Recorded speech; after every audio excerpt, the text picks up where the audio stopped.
Once the Moor clan receives control over the ruby mines, they will assign a great number of people there, and all they need to do is push the monsters and barbarians into that region. They would then be able to take care of all the problems at once, and the rubies would be bathed in the blood of their enemies. Hugo was confident that if that happened, the Moor clan would have to think twice before entering their territory. Hugo placed his hand on Bichir's head and acknowledged that Bichir's idea was about 90% in line with what he had in mind. Bichir, on the other hand, couldn't help but think that it was not a surprise, as the idea was originally Hugo's, as Bichir had executed the same plan in his past life on Hugo's orders. Bichir then suggested that they should keep an eye on the Morg's movements, but Hugo did not think it was necessary, as he had already increased the number of hounds scouting the area. As Hugo and Bichir were walking, Adolf's voice interrupted them, calling out to Hugo. Hugo and Bichir turned their attention to Adolf as he mentioned that he had something to discuss with them before he left. They took seats in a nearby room, and Hugo asked what Adolf wanted to talk about. Adolf suggested that they peacefully resolve the issues regarding the ruby mines, and mentioned that fees for its usage was just one of many suggestions. He then proposed the idea of an engagement between the Morg and Baskerville children.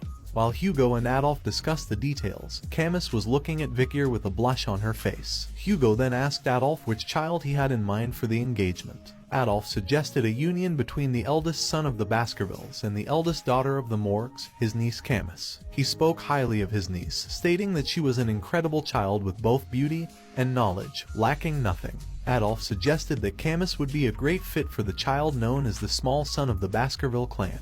But Hugo expressed concern about the significant age gap between his son and Camus, informing Adolf that his eldest son was 25 years old this year. Adolf didn't consider it a significant issue, as it was only a 17-year gap between them. Suddenly Camus spoke and made it clear that she wouldn't marry anyone weaker than her mother and didn't want a significant age gap in her partner. Adolf tried to persuade her by saying that she will have to live alone rest of her life if she wants to marry someone stronger than her mother. Hugo also didn't seem pleased with her attitude and reminded her that engagements weren't a buffet of her choosing. But Camus was confident in her choices and claimed she had no intention of playing around. Suddenly, her face turned red, and she looked to the side, catching the attention of Adolf and Hugo. Adolf was shocked when he realized that Camus was looking at Bichir, and started cursing him in his mind. Adolf couldn't believe what he was witnessing. He whispered to Camus, urging her not to even think about it, as Bichir was from the Van surname and not from the La descent. Adolf believed that no matter what happens, Bichir would merely be a small fish in a big pond. Hugo, on the other hand, was getting increasingly frustrated with the situation, so he decided to intervene and reminded everyone that the most important thing in engagements was what the people involved had in mind. He then turned to Bichir and asked him for his thoughts. Camus looked at Bichir, waiting for his answer. Camus and Bichir exchanged looks, and then Bichir spoke up and said, "I accept." Adolf became visibly upset at Bichir's response, but before Adolf could say anything, Bichir continued his sentence and added that "I accept to do as I'm told." Adolf was even more outraged at this, wondering how someone could have such an attitude towards the daughter of the Moor clan. On the other hand, Camus was blushing from head to toe, wondering what Bichir's response meant. She couldn't help but wonder if he was shyer than he portrayed himself to be and if he wasn't opposed to the idea of their engagement.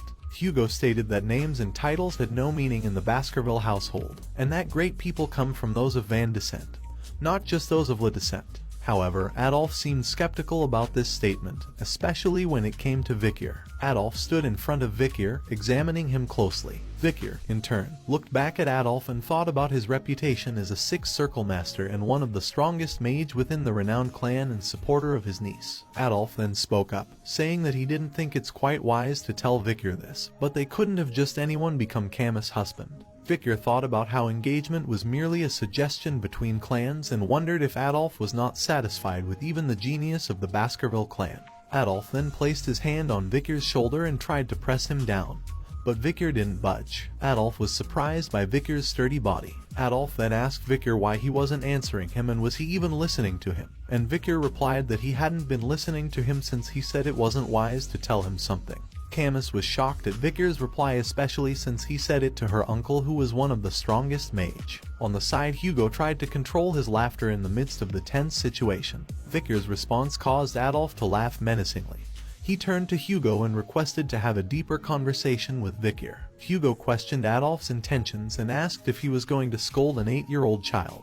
However, Adolf responded with a laugh, stating that Bichir may become his niece's future husband and that he was making the request as an uncle rather than as the deputy patriarch of the Mork clan. Camus tried to stop his uncle and pleaded with him not to do this, but Adolf ignored her and claimed that this was bound to happen to someone eventually. He then turned back to Hugo, asking him to grant him the opportunity to have a conversation with Bichir. Hugo reluctantly agreed, saying that if Adolf was that adamant, he could have his chance to have a deeper conversation with the child. But it turned out that this deeper conversation wasn't a talk but a duel. Bichir and Adolf stood facing each other in an arena while Hugo and Camus watched from the sidelines. Adolf announced that he would be testing Bichir's abilities and instructed him to show everything he was capable of. Bichir agreed, but thought to himself that if he showed everything, Adolf might pass out. Adolf then casted a spell and started creating a pot.